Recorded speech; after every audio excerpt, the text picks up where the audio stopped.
বিসমিল্লাহ। ইন্নাল হামদুলিল্লাহ নাহমাদুহু ওয়া নাস্তাইনুহু ওয়া নাস্তাগফিরুহু ওয়া নাউযু বিল্লাহি মিন শুরুরি আনফুসিনা ওয়া মিন সাইয়্যাতি আমালিনা। মান ইয়াহদিল্লাহু ফালা মুদিল্লা লাহু ওয়া মান ইউদ্লিল ফালা হাদিয়া লাহু। ওয়া আশহাদু আল্লা ইলাহা ইল্লাল্লাহু ওয়াহদাহু লা শারীকা লাহু ওয়া আশহাদু আন্না মুহাম্মাদান আবদুহু ওয়া রাসূলুহু। আম্মা বা'দ ফাইন্না খায়রাল হাদিসি কিতাবুল্লাহ ওয়া খায়রাল হাদিয়ু মুহাম্মাদিন সাল্লাল্লাহু আলাইহি ওয়াসাল্লাম ওয়া শাররুল উমুরি মুহদাসাতুহা ওয়া কুল্লু মুহদাসাতিন বিদআহ ওয়া কুল্লু বিদআতিন দালালাহ ওয়া কুল্লু দালালাতিন ফিন-নার। আসসালামু আলাইকুম ওয়া রাহমাতুল্লাহি ওয়া বারাকাতুহু। আমরা ইসলাম এট দ্য ক্রসরোডস এই বই ধরে পড়তেছি, মোহাম্মদ আসাদের লেখা বই। দু একজন নতুন থাকলে তাদের অবগতির জন্য, মোহাম্মদ আসাদ ছিলেন একজন কনভার্টেড মুসলিম, অস্ট্রিয়ান জার্মান অরিজিনের ইহুদি ছিলেন, সাদা চামড়া। 1900 সালে জন্ম, 1992 সালে মৃত্যু। এই বইটা 1934 সালে লেখা। এই বইটা পাকিস্তান এবং তৎকালীন ইউনাইটেড ইন্ডিয়া যেটা আর কি, সেখানে প্রকাশিত হয়, লাহোর এবং দিল্লি থেকে একসাথে।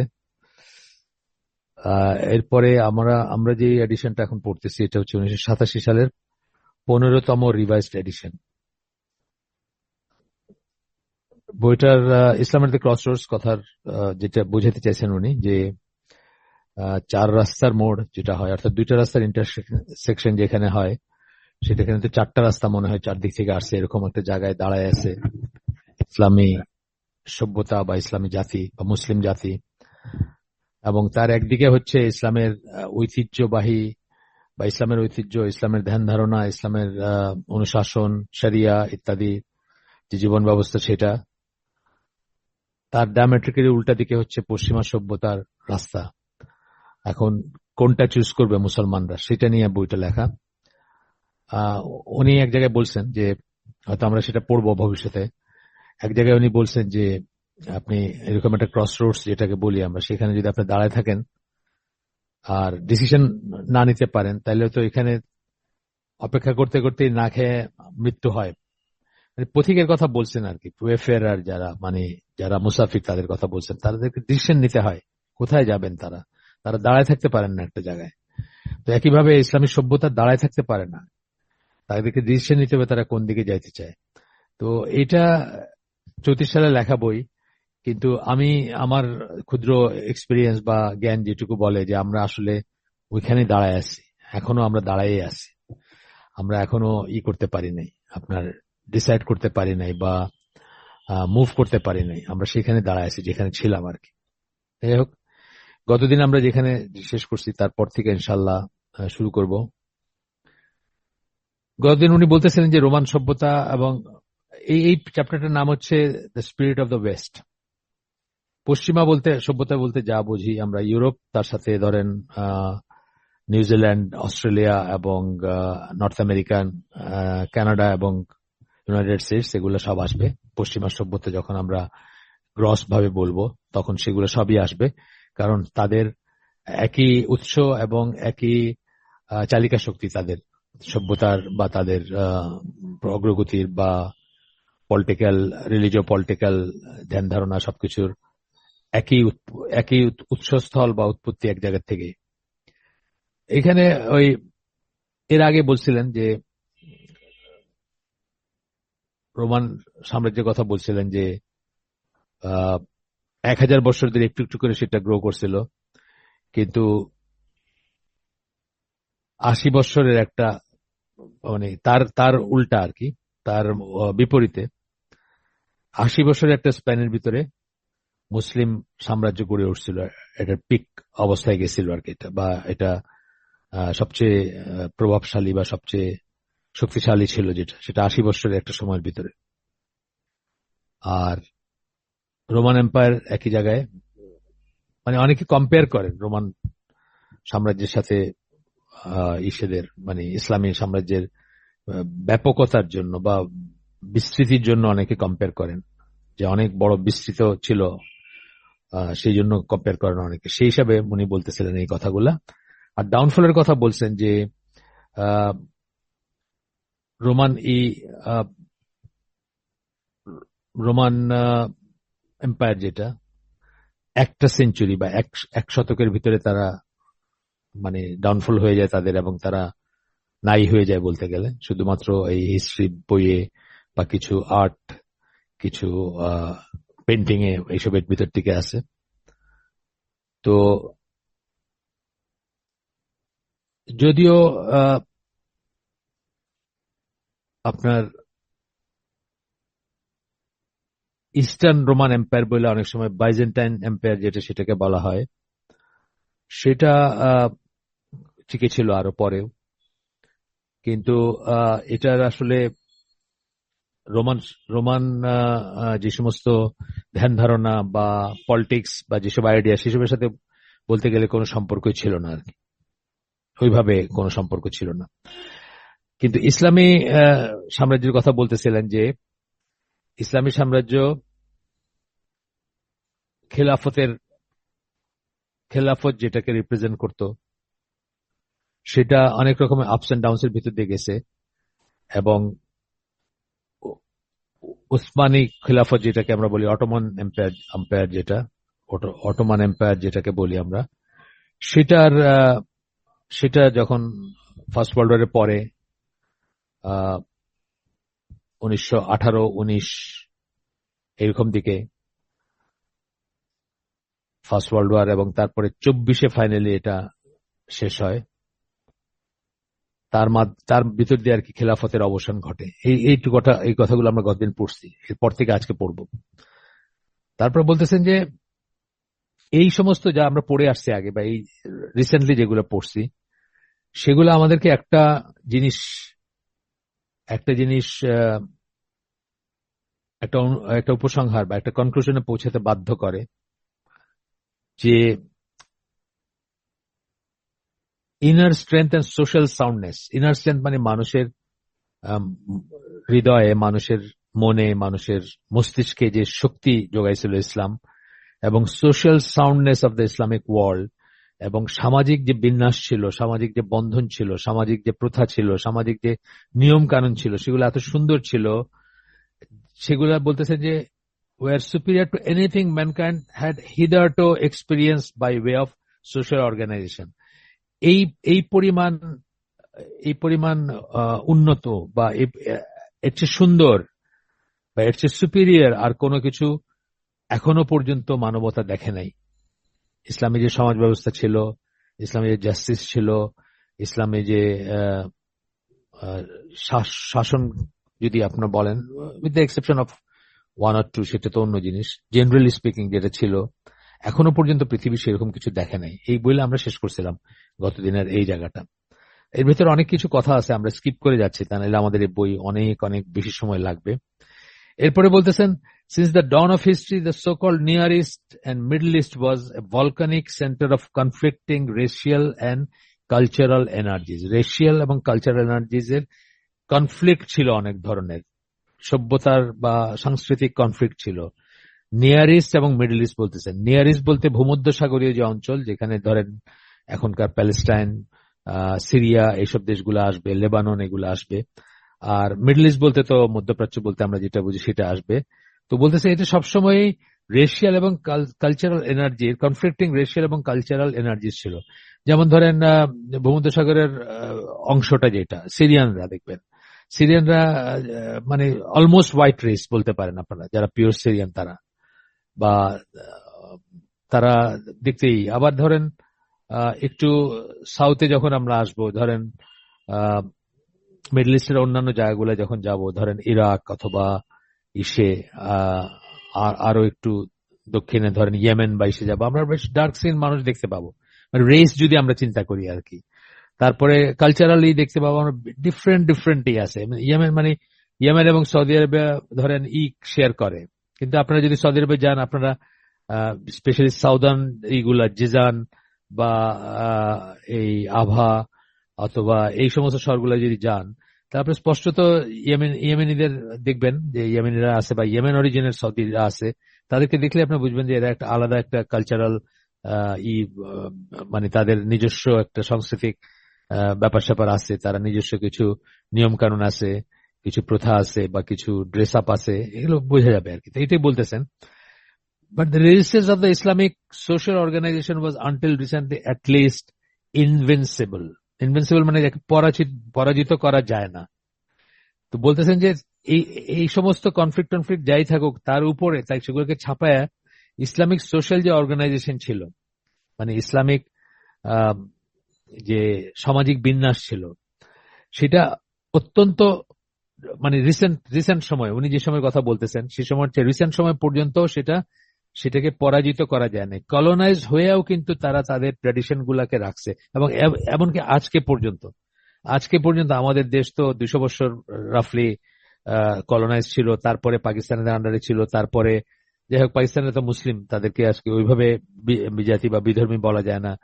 তারপরে এই যে এখন আপনার এর পরের এরাটা পাকিস্তান চলে যাওয়ার পরে যে সেকুলারিজম, আপনার ইন্ডিয়ার চাপায় দেওয়া, হিন্দুত্ববাদীদের চাপায় দেওয়া জিনিসপত্র বা ইন্ডিয়ানদের চাপায় দেওয়া যে সমস্ত রাজনৈতিক ধ্যান ধারণা, এইসবের ভিতর দিয়ে গিয়েও কিন্তু এখনো যে সমস্ত ইসলামিক ভ্যালুজ আছে, যে সমস্ত সোশ্যাল ভ্যালুজ এখনো আছে, সেটা খুব অবাক করা কিন্তু আসলে, যে 1450 বছর পরে এখনো আজান শুনলে একটা যে রিয়াকশন হয় মানুষের ভিতরে, গণমানুষের ভিতরে, আমি আরবান এলিটদের কথা বলতেছি না, বা চেতনাপন্থীদের কথা বলতেছি না, বা সিনেমা অ্যাক্টর অ্যাক্ট্রেস বা নাটক করা মডেলদের কথা বলতেছি না, আমি বলতেছি গণসাধারণ যারা, তাদের ভিতর যে একটা আজান শুনলে এখনো যে রিয়াকশনটা হয়, জাস্ট একটা আজান, কিছুই না, জোহরের আজান অথবা মাগরিবের আজান শুনলে যে একটা কোমোশন, বা একটা যে কোনো একটা রিলিজিয়াস অকেশনে ঈদে পরবে বলেন অথবা রোজার সময় বলেন,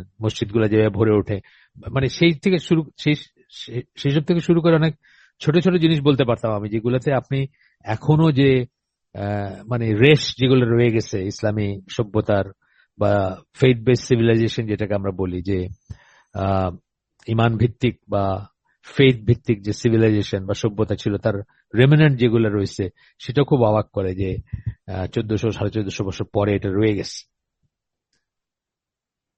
তো বলতেছেন যে we need not search far from an explanation of this wonderful spectacle. It was the religious teaching of the Quran that gave a solid foundation and the life example of the Prophet Muhammad sallallahu alaihi wasallam that formed a band of steel around the grand social structure.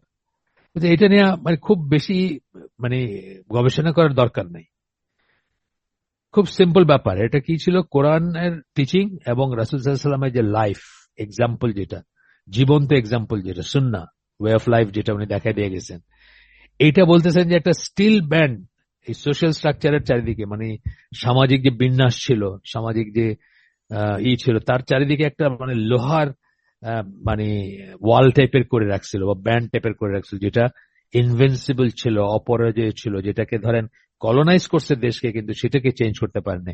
ব্রিটিশরা দেখেন এই জিনিসটাই কিন্তু করতে চাইছিল, মুসলমানদেরকে ভাঙতে চাইছিল, মুসলমানদেরকে তাদের মতো বানাইতে চাইছিল। হয়েছে কিছু কিছু কিছু কিছু এলিটরা হয়েছে, স্যার সৈয়দ আহমেদের মতো মানুষের মানে প্ররোচনায় বা উৎসাহে, কিন্তু গ্রস লেভেলে মুসলমানরা কিন্তু রেজিস্ট করছে ডিফরমেশন বা তাদের কালচারাল ডিফরমেশন অথবা ডিকনস্ট্রাকশনকে রেজিস্ট করে তারা কিন্তু মোটামুটি ভাবে ধরে রাখছে।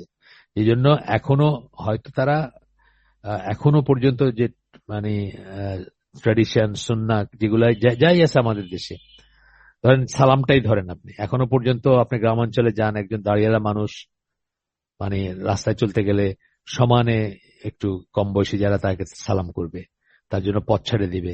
এখনো মানে শহরে হয়তো চলে গেছে এগুলো আরবান এলিটদের ভিতরে, কিন্তু গ্রামে এগুলো এখনো আছে।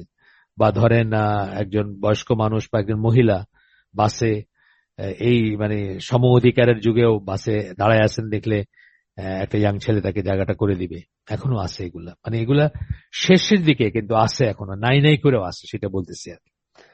কারণ হচ্ছে এই যে কোরআনিক টিচিং এবং সুন্নাহ, এবং এখন তো ধরেন যুগে যুগে রিভাইভাল হয়েছে, রিনিউয়াল হয়েছে, তো এখনো সেরকম প্রচেষ্টা চলতেছে। এই যে আমরা যে ইটের কথা বলি, যে সালাফি দাওয়া বা সালাফি মানহাজ যে যে এটা শুরু হয় বা যেটা আবার নতুন করে শুরু হয়েছে গত শতাব্দীতে, আগেও ছিল কিন্তু গত শতাব্দীতে সৌদি আরব কেন্দ্রিক যে ইনভিগোরেটেড একটা প্রচেষ্টা দেখা যায়, মোহাম্মদ বিন সালেহ আল উসাইমিন, আব্দুল আজিজ বিন বাজ, শেখ ইব্রাহিম, তারপরে শেখ জিবরিন, তারপরে শেখ মুকবিল, তারপরে রাশিউদ্দিন আলবানী, এইরকম একটা মানে একটা কালেকশন অফ স্কলার্স যারা আহ, চেষ্টা করছেন এবং তার ফল আছে, তার যথেষ্ট ফল মানে এফেক্ট আছে।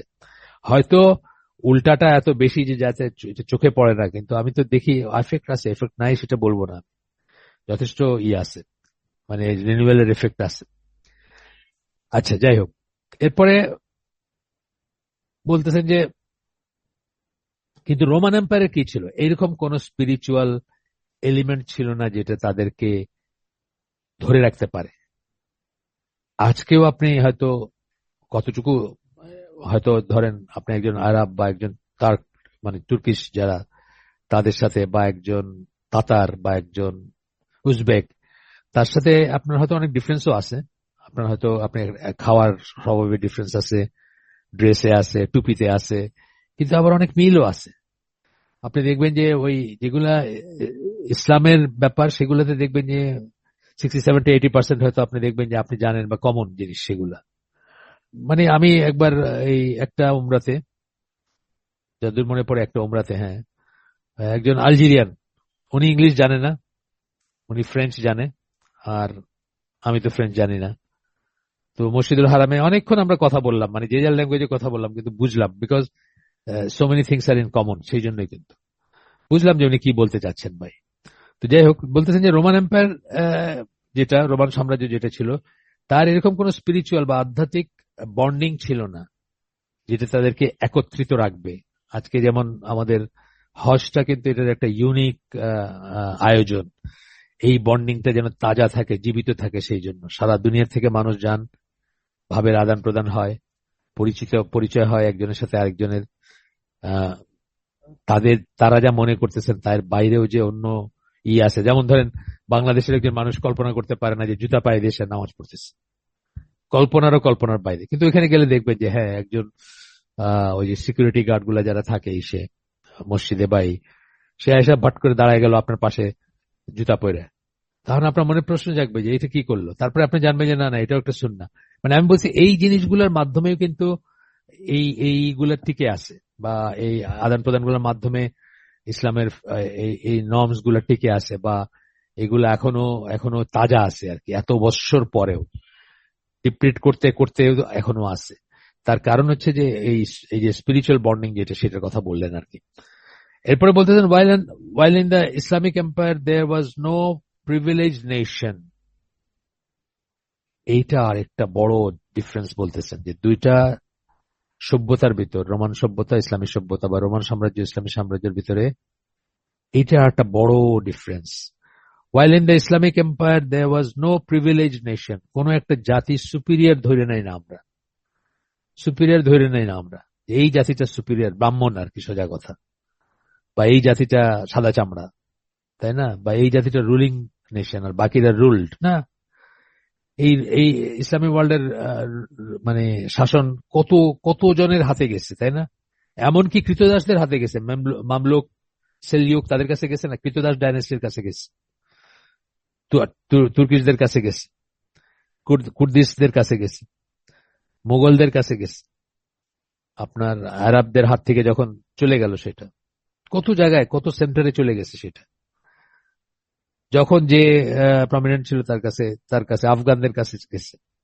আপনি যদি ওইভাবে চিন্তা করেন যে মানে সিট অফ পাওয়ার যদি আমরা বলি যে মুসলিমদের কোথায় কোথায় ছিল, সিট অফ পাওয়ার কোথায় কোথায় ছিল তারা। তো এইটা বলতেছেন যে while in the Islamic Empire there was no privileged nation and power was made subservient to the propagation of an idea regarded by its torch bearers as sublime religious truth. বলতেছেন যে একটা কোন জাতি সুপিরিয়র এরকম ছিল না, এবং পাওয়ার যেটাকে বলে, শক্তি ক্ষমতা যেটাকে বলে, সেটাকে এই যে ইসলামের প্রচার, সেটার যে আইডিয়াগুলা তার কাছে পাওয়ার পাওয়ার তার কাছে অনুগত হয়েছে, বা আনুগত্য করতে হয়েছে তার কাছে, এই স্পিরিটের কাছে। কারণ টর্চ বিয়ারার যারা মানে প্রথম মশাল বহন করছেন দিনের, হ্যাঁ, regarded by the torch bearers as sublime religious truth, মানে যেটাকে তারা সাবলাইম মানে নোবেল, পবিত্র, ধর্মীয় সত্য বলে যেটাকে মানছেন, সেটার প্রপাগেশনের, সেটাকে প্রপাগেট করার যে আইডিয়া, তার কাছে পাওয়ার সাবসার্ভিয়েন্ট ছিল, মানে পাওয়ারটা ছিল তার অনুগত। ইভেন কি এমনকি এখনো আমরা অনেকে রিয়েলাইজ করি না, এখনো বলতে আমি বলতেছি গত শতাব্দীর কথা, আমি আপনাদেরকে আগেও বলছি যে মানুষটাকে আমি খুব অপছন্দ করতাম, সেই মানুষটার শাসনামলেই কিন্তু ইসলামের বিশাল দাওয়াতি কাজ হয়েছে। সে হলো ফাহাদ বিন আব্দুল আজিজ। আদারওয়াইজ সে একটা খুব মেডিওকর একটা লোক ছিল এবং একটা প্লে বয় মার্কার লোক ছিল প্রথম জীবনে, কিন্তু তার সময় যে কি ট্রিমেন্ডাস প্রপাগেশন হয়েছে ইসলামের, কারণ সে সেই লিবার্টিটা দিছিল আলেমদেরকে, এবং একটা আন্ডারস্ট্যান্ডিং ছিল যে আমাদের সিয়াসা, পলিটিক্স এবং ফরেন পলিসি নিয়ে তোমরা বেশি কথা বলো না, আমরা তোমাদের দিনের ব্যাপার নিয়ে কোনো কথাই বলবো না, তোমরা যেভাবে ইচ্ছা দিন। সো মাচ সো দ্যাট আপনার নামাজের সময় মক্কা মক্কা মদিনা ছেড়ে দিই, অন্য শহরের কথা বলি, রিয়াদের রাস্তায় বা জেদ্দার রাস্তায় অথবা বুরাইদা তো আমি নিজে দেখছি মাগরিবের নামাজের সময় রিলিজিয়াস পুলিশ ওই মেগাফোন দিয়ে বলে যাচ্ছে যে নামাজে চলো, নামাজে চলো। এই জিনিসগুলা যে বললাম যে এটা কাছে শাসক যে সেও কিন্তু এটার অনুগত ছিল, সেও gave in to this demand আর কি, সেটা যদি বলি আমরা আরেকভাবে, এই কথাটাই উনি বলতেছেন এখানে। The idea underlying the Roman Empire was conquest of power and exploitation of other nations for the benefit of the mother country alone. অথচ মুসলমানদের বেলায় এটা ছিল যে দিনটা প্রপাগেট করবে, দাওয়াতি কাজ হবে, প্রচার হবে, আল্লাহর জমিনে আল্লাহর কথা সুপ্রিম হবে। এখানে কোনো প্রিভিলেজ নেশনের কোনো আইডিয়া নাই, এবং যে যখন পারছে সে তখন কাদের দায়িত্ব উঠায় নিচ্ছে। আপনি সালাউদ্দিন আইবের কথা দেখেন, মানে সালাউদ্দিন আইবি তো অ্যাকসেন্সে একদম মানে মানে অ্যারাবো না, কুর্দিশ তাই না, বা একটা মানে একটু সাইডলাইন থেকে আসছেন, আপনি যদি হিস্ট্রি পড়েন দেখবেন, কিন্তু উনি উঠায় নিয়েছেন সেই রেসপন্সিবিলিটি তার কাঁধে। এইভাবে যখন যে চাইছে, যখন যে পারছে, যখন যার ক্ষমতা আল্লাহ দিচ্ছেন যাকে, সে তখন রিপ্রেজেন্ট করছে ইসলামকে, কিন্তু কোন প্রিভিলেজ নেশনের কোন আইডিয়া ছিল না। এবং আল্লাহ রসুল বিদায় হয়ে যে বলে গেছেন যে ওই যে আরব আরব অনারব, কালো সাদা এই সমস্ত এই যে থাকবে না আমাদের ভিতরে, এটা বলে গেছেন।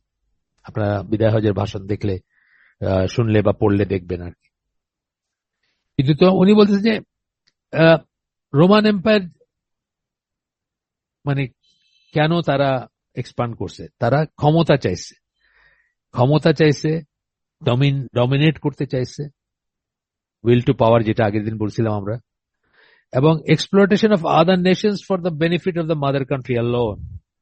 মাদার কান্ট্রি যেটা উইচ ইজ তখনকার দিনে প্রথম সে যুগে তো রোম, সেটার জন্য, সেটার বেনিফিটের জন্য লুটপাট করে সারা দুনিয়ায় মাদার কান্ট্রি, সেটার জন্য অন্য জায়গা থেকে এক্সপ্লয়েট করে বা সম্পদ নিয়ে আসা, যেটা ইউরোপিয়ান কলোনিয়াল এরাতেও বজায় ছিল।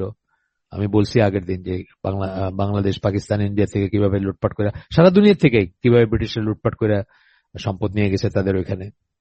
Two promote better living for a privilege group for the romance, no violence was too harsh, no injustice was too base. এবং এটা করতে গিয়ে মানে প্রিভিলেজ গ্রুপ মানে কারা? রোমানরা, মানে যারা রোমের বা অধিবাসী, বা বেসিক্যালি যারা সিট অফ পাওয়ারের অধিবাসী, যারা ইকুইভ্যালেন্ট টু আমাদের ধরেন আব্বাসীদের বেলায় যদি আমরা বলতাম যে বাগদাদের বিলাসিতা, ঐশ্বর্য, মানে সারা দুনিয়া থেকে লুট করে নিয়ে জমা করতেছে, অথবা উমাইয়াদের বেলায় যদি আমরা বলতাম যে সিরিয়াতে তারা সব জড়ো করছে, অথবা পরবর্তীতে আমরা যদি বলি যে ইসে কি বলে স্পেনে নিয়ে জড়ো করছে, সারা দুনিয়ার সব সম্পদ লুট করে, না সেরকম দেখা যায় না।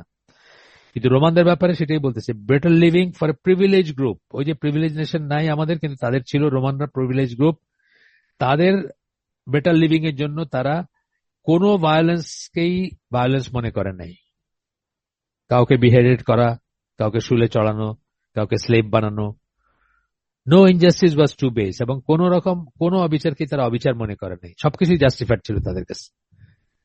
জাস্ট লুট করে তারা যেন আপনার সমস্ত দুনিয়ার সম্পদ নিয়ে তারা ভোগ করবে, এবং হেডোনিস্টিক প্লেজার, যেটা তাদের মানে সুখ, ইসের সুখ আর কি, কার্নাল যেগুলা, মানে কি বলবো, মানে শরীরী সুখ, সেটার জন্য সারা দুনিয়ার থেকে তারা সবকিছু লুট করে একটা জাতি, মানে সুপিরিয়র জাতি, এইটাই একটা রিজন। কিন্তু রোমানদের সাথে যখন যুদ্ধ হয় মুসলিমদের, আপনি দেখবেন কোন কোন যুদ্ধে একদম ফ্রন্ট লাইনের সব সোলজাররা এনমাস মুসলমান হয়ে এই পাশে চলে আসে, এই পাশে এসে ওই পাশে সাথে যুদ্ধ করছে।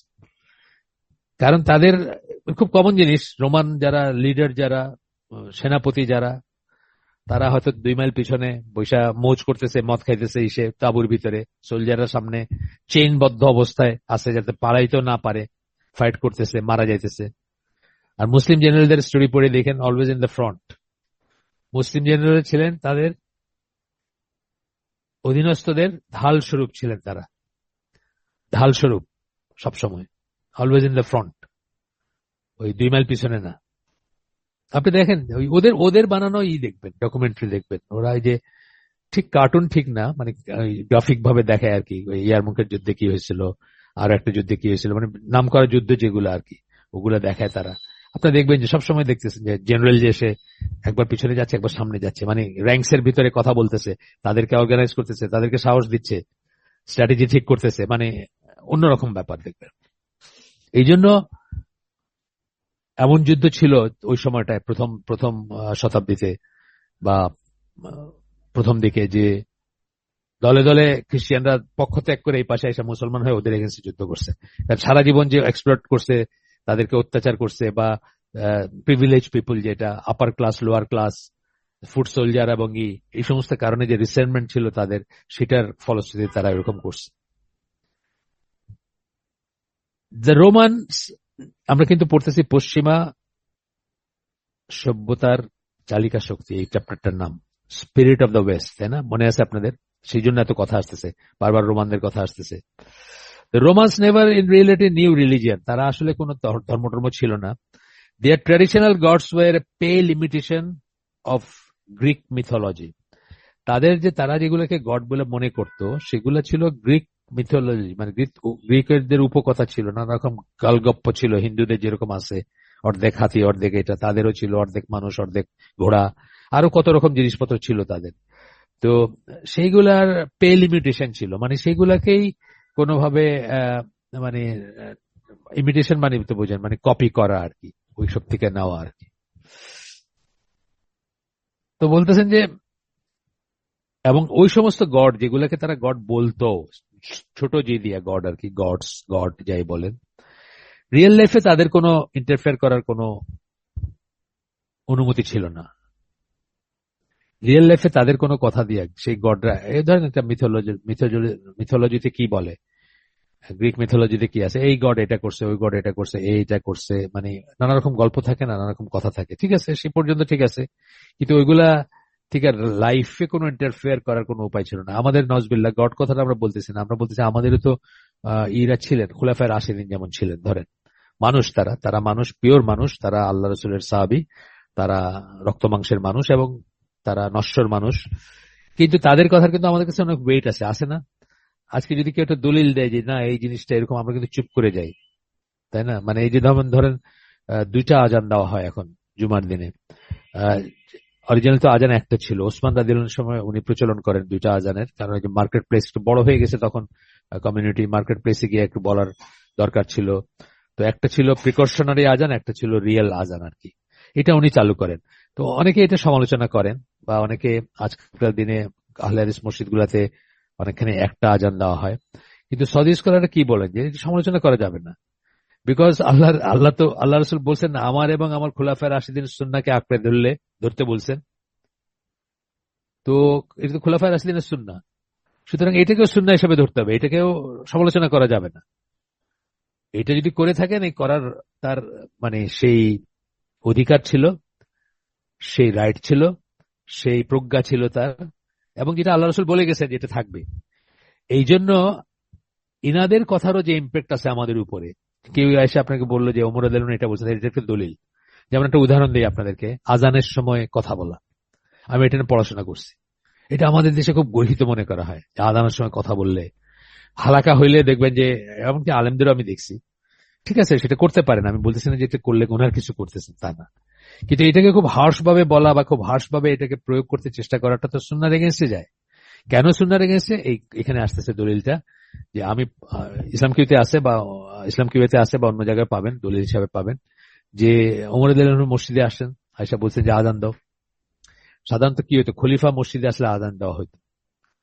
খলিফা তো ইমামতি করবেন, তাই না, মদিনার মসজিদে, স্পেশালি প্রথম 3 জন, তাদের সময়টার কথা বলতেছি। তারপরে 4 নম্বর জনের সময় সেটাও সেম, কিন্তু অন্য জায়গায়, ওই ইরাকে চলে গেছিল, কুফাতে রাজধানী চলে গেছিল। কিন্তু প্রথম 3 জনের বেলায় কি, তারা মসজিদে আসতেন ইউজুয়ালি আর কি, যেটা উসমান রাদিয়াল্লাহু আনহু পরের দিকে আসতেন না, সেটা অন্য জিনিস। তারা মসজিদে এসে বলতেন ঠিক আছে আজান দাও, আজান দিলে বাস, এখন এখন ইমাম আসছেন, এখন নামাজ হবে, আজান দেওয়া হতো। তো উনি আসছেন একদিন মসজিদে, আয়েশা বলছেন আজান দাও। তো সাহাবীরা গ্রুপ গ্রুপ, এখানে কয়েকজন ওইখানে কয়েকজন, গ্রুপ গ্রুপ বসে গল্পসপ্প করতেছিলেন। আজান শুরু হইলো, আজান দিলেন, কেউ কেউ কথা বন্ধ করেন নাই। মানে আমরা কি মনে করবো, আমাদের মাথায় কি ধ্যান ধারণা কি রকম আছে যে আজান মানে চুপ, পিন ড্রপ সাইলেন্স, না, সেরকম করেন নাই তারা।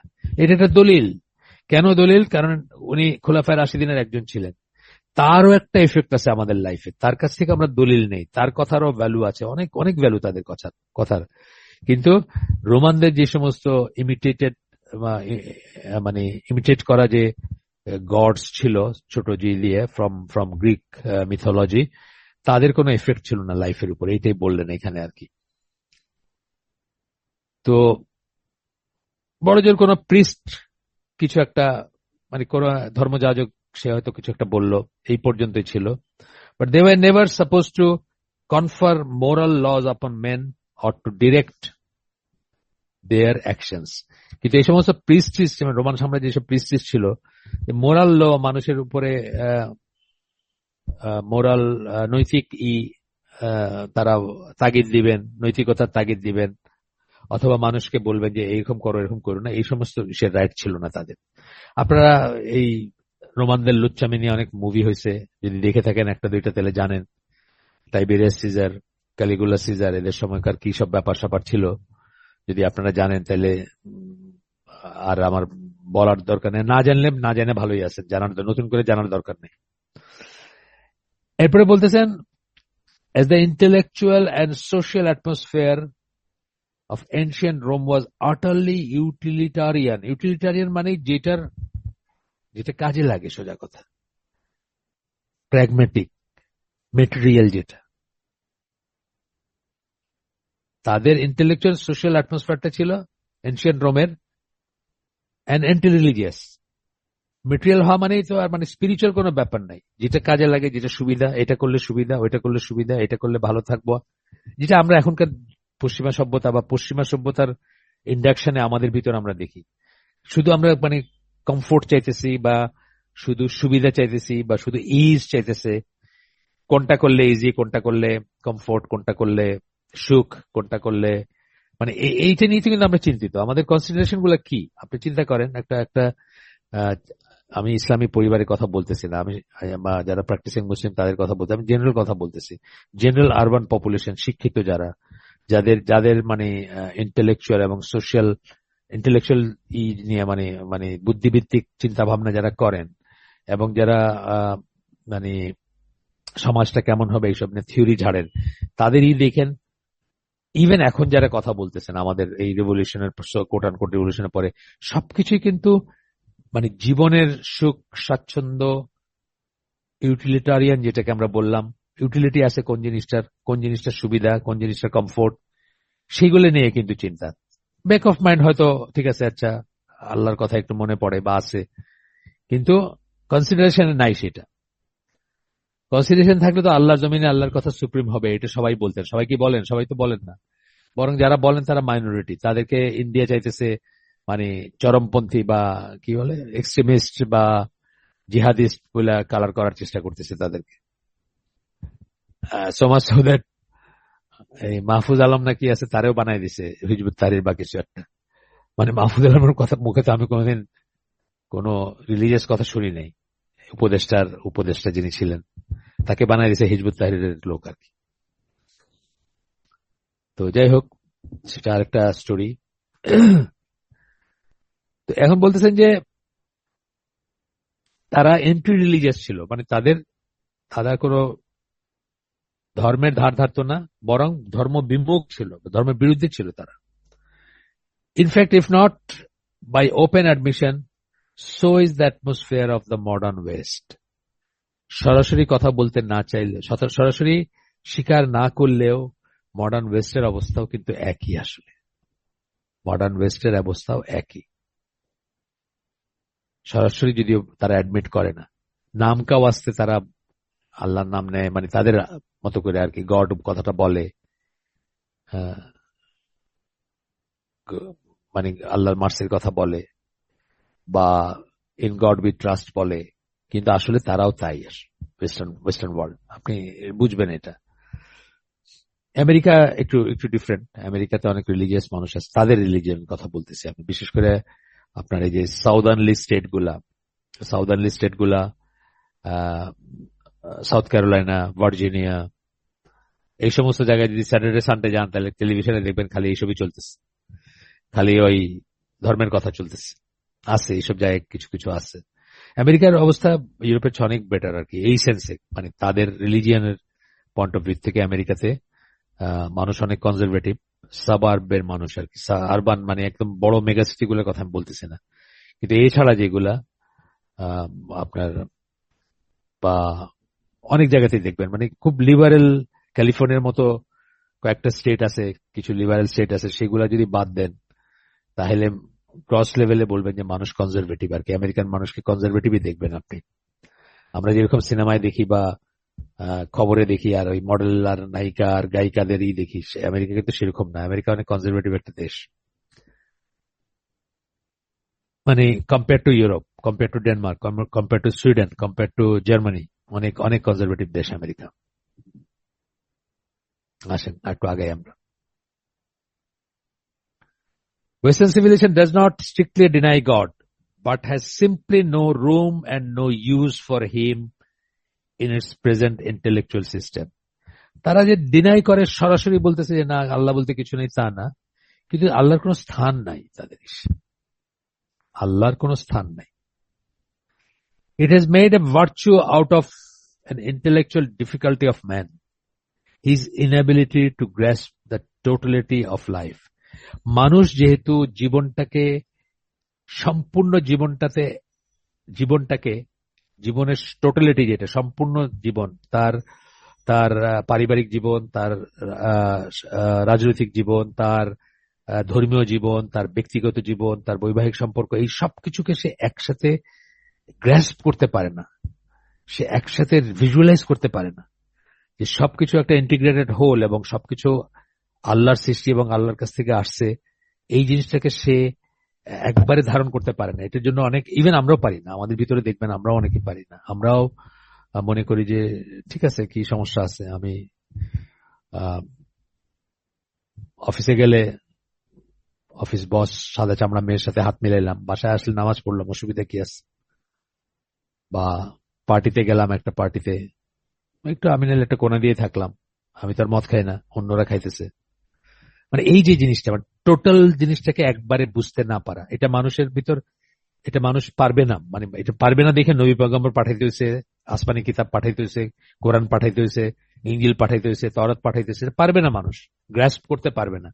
এইটার অ্যাডভান্টেজটা নেয় পশ্চিমারা, বা পশ্চিমা যারা মাইন্ড ম্যানিপুলেট করে, মানুষকে যারা বলে do this and do not do this, আছে না পশ্চিমা মানুষও তো আছে, পশ্চিমা ভিতরে আছে না, ফিলোসফারসরা আছে না, কত ইজম আমরা শুনি না, মার্কসিজম, ম্যাকার্থিজম, কত কিছু শুনি। তো এগুলা তো এইসব থেকে আসছে। এরা এরা এভাবে ম্যানিপুলেট করতে পারে, কারণ নাইভ মানুষ যারা, তারা বোঝে না যে এখানে মানে ক্যাচটা কোথায় আর কি, এবং তাদের খুব চিন্তার অবকাশও নাই। আমি বলি না যে আমেরিকান একটা মানে ফুড সোলজার, যে তার তো চিন্তার অবকাশ নাই, সে 9টা থেকে 5টা কাজ করে, 5টার সময় 6টা বিয়ারের একটা দোকান থেকে কিনে নিয়ে এসে বসলো, বসে টেলিভিশনটা অন করলো, অন করে মাউরি বা এই ধরনের কথা, অখাদ্য কুখাদ্য ওই সোপ অপেরা বা টক শো বা রিয়েলিটি শো বলে, এগুলা দেখতেছে। মানে মানে মাউরি, আমি এখন জানি না আছে কিনা, যখন আমি দেখছি তখন মানে কে কার অবৈধ সন্তান, এটা নিয়ে হলো পুরা শোটা আর কি। ডিএনএ টেস্ট করবে, টেস্ট করে বলতেছে ও তুমি আমার বাপ, তাইলে